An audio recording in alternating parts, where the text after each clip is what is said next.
Hello mga kabibig! Welcome back sa ating bagong YouTube channel. Ito ang pinakamaingay na YouTuber sa balat na YouTube.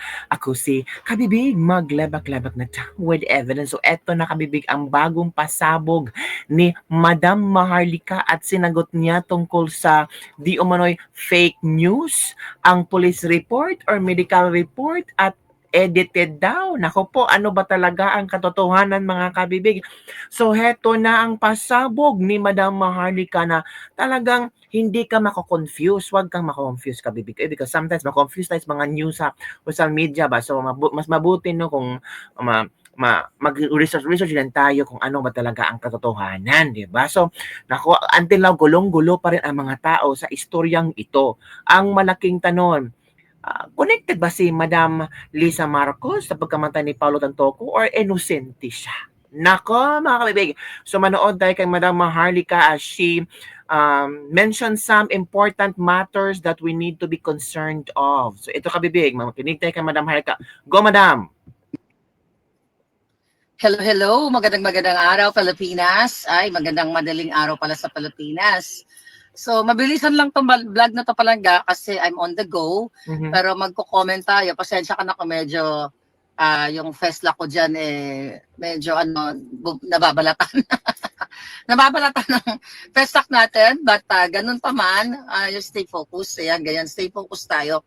Okay, mabilisan lang kasi nga naglabas, I don't know kung sino-sino yung mga naglabas ng balita patungkol nga dito sa yung police report daw, kumbaga, di ba sinabi ni Clarissa, ni Auntie Claire ninyo, si Auntie Claire, di ba, na ano daw, na fake news yung police report.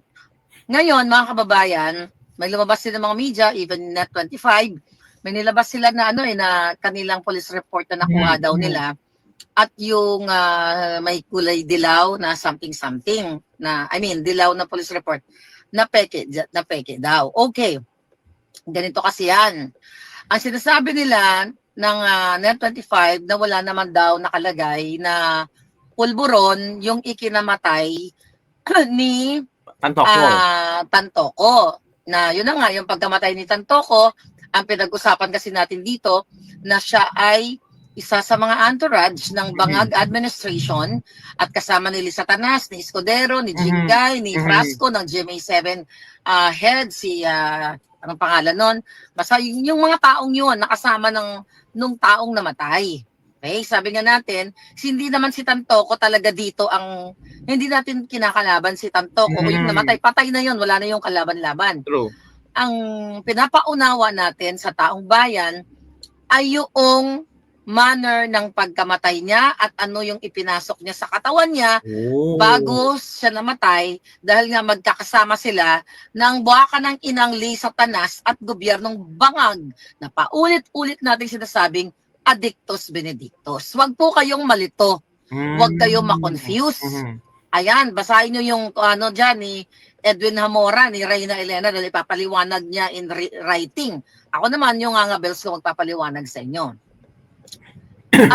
Hindi po, kahit sino may pulis ba dito, ang mga pulis, kapag sila nag-raid o nilusob o nag-respond sila sa isang crime scene, hindi nila pwedeng sabihin na, di ba, by the way, iba yung inilabas ni Dean.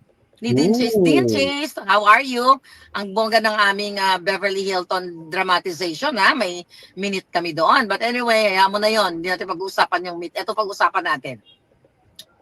Yung nilabas ni Dean na police report, magkaiba doon sa inilalabas na may dilaw-dilaw. Maaaring tanim kaso yun. Tanim ebidensya. Diba? Kasi mga palangga, gusto kong sabihin sa inyo, hindi pwedeng mag-conclude ang mga polis. Saan ka nakakita ng polis? Umikot ka ng buong mundo.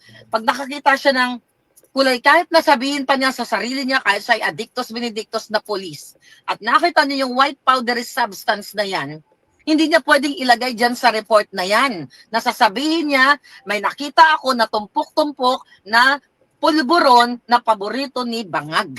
Hindi siya pwedeng mag-conclude. Kasi only the doctor, coroner's office, toxicologist, laboratory result ang magsasabi niyan na yung white powdery substance na yan ay pulburon na favorite ni Bangag. Ngayon, kino-confuse po kayo.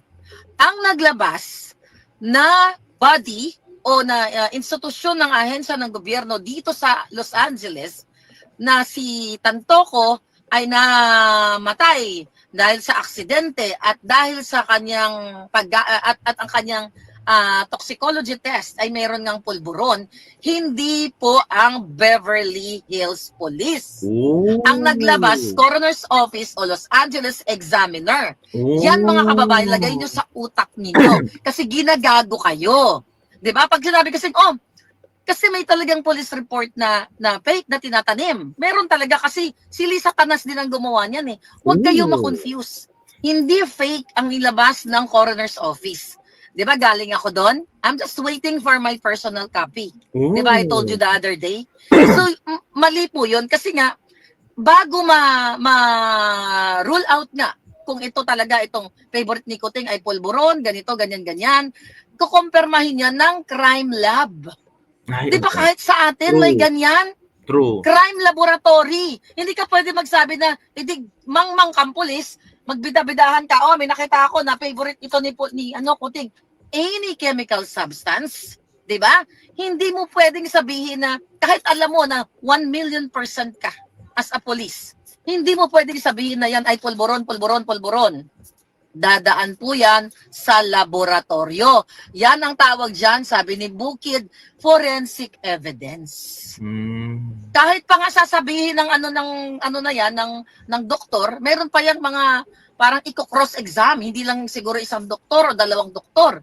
Ganun po yun. The problem right now, mga palangga, ang ginagawa nila, kino-confuse kayo. Di ba yung mga sa crime scene, pag nanonood kayo ng mga yun na, mga crime na tsuba na yan, ang sinasabi pa nila, possible pulburon substance. Hindi kailanman magsabaglagay ang police na mayroong pulburon content. It's either possible pulburon substance, ano pa ba? Yun know, yung mga ganon, di ba? Mga ganong klaseng, what do you call that? Ano tawag dito? Description. So ngayon, mga palangga, ang sinasabi natin dito sa inyo, ginugulo kayo. Ginagago kayo even ng mga ibang mga media. Mga media, gamitin naman yung utak nyo. Okay? Gamitin niyo yung utak nyo. In fairness sa Net25, di ka taga dyan si Eden Santos. Binasa ko kasi yung report ninyo na sinasabi ninyo na wala naman nakalagay sa original na police report na pulburon substance. Wala bang nag-review ng report ninyo? Sayang naman si Eden Santos, napakagaling yan. Dapat may nag-review dyan.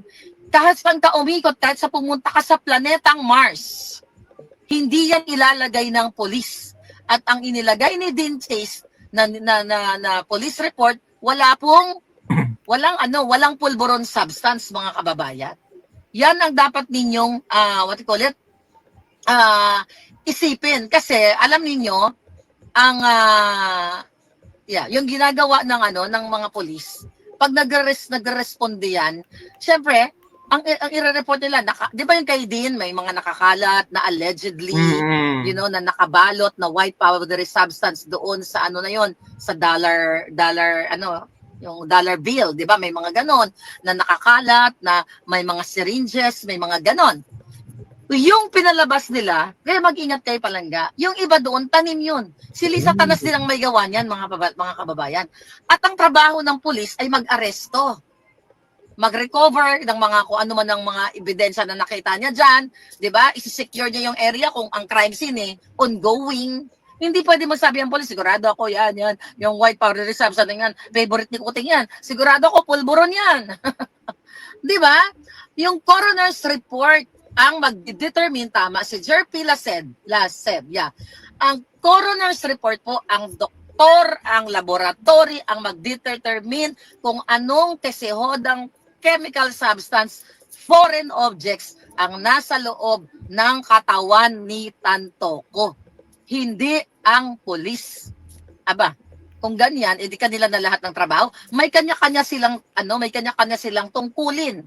Kumbaga, meron, di ba? Kahit sa may tinatawag na chain of command ba? I don't know kung tama yung pagkagamit ko ng term.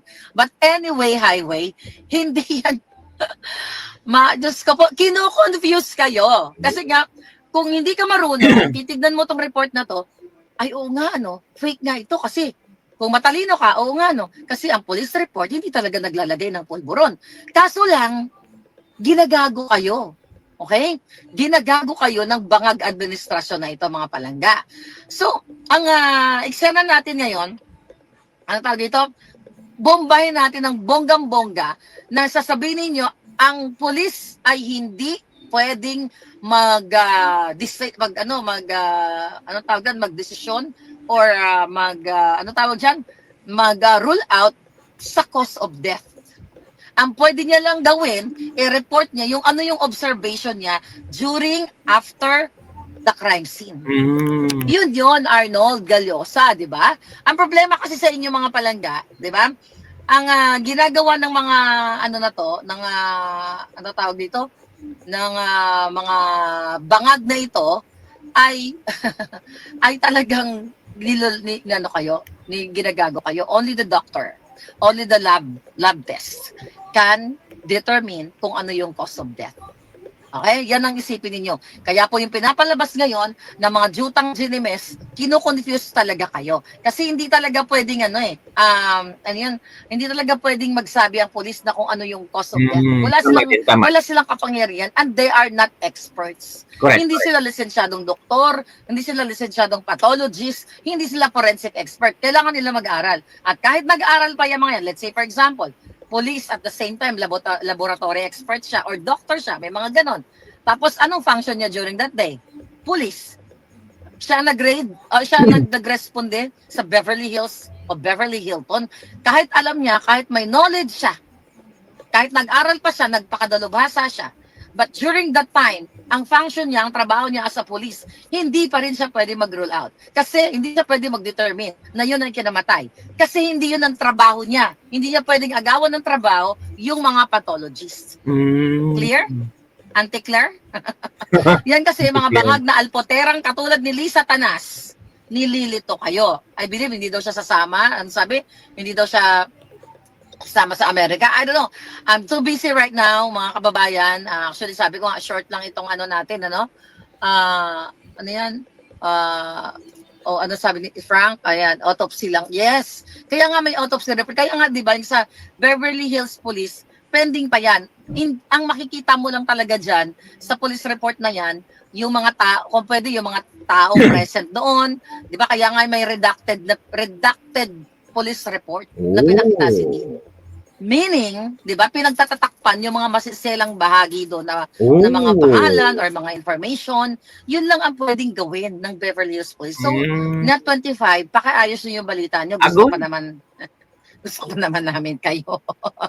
Di ba? Kasi kahit pa paano yung reporter, yung si Eden, lumalaban. So, ayos-ayusin ninyo mga palangga. Kasi, sabi ko nga, ang investigation sa police yan when it comes to the crime scene.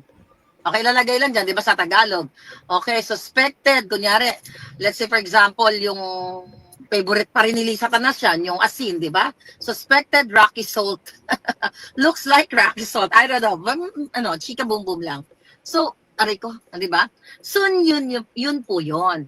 So, hindi po fake ang inilabas ng medical examiner na nagurgor si Pantoco sa aksidente. Hindi pa nga sinasabi ko anong aksidente, di ba? Tapos ngayon, hindi po fake ang nilabas ng LA Medical Examiner na mayroong pulburon sa kanyang katawan. Okay? Yan po ang malinaw na malinaw. Kaya nga ako, busy ako ngayon.